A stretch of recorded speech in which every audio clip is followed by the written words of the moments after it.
ગરમીમાં લોકો માટે ઠંડી છાશનું વિતરણ કરાયું। અમદાવાદમાં કાળઝાળ ગરમી વચ્ચે લોકો ઠંડી છાશ આપી અને આ છાશનું વિતરણ કરતા જોવા મળ્યા।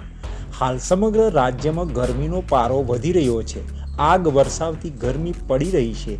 પેટ માટે લોકો રડિયું રડતા હોય છે અને ગરમીમાં પણ પોતાના પરિવાર અને પોતાના ઘરનું ગુજરાન ચલાવવું પડતું હોય છે। ત્યારે સમસ્ત કાર્યરત લોકો માટે પ્રભુ મહાવીર સ્વામી જન કલ્યાણક દિવસ નિમિત્તે સંભવનાથ ગ્રુપ તરફથી રાહગીરીઓને ગરમીમાં ઠંડી છાશના વિતરણના કાર્યક્રમનું આયોજન કરાયું હતું, જેમાં ચૂલા ચા, ઢોસા, ડ્રીમ, અખબારનગર પાસે આ આયોજન કરવામાં આવ્યું હતું, જેમાં મોટી સંખ્યામાં રાહદારીઓ ઠંડી છાશનો લાભ લેતા નજરે જોવા મળ્યા હતા।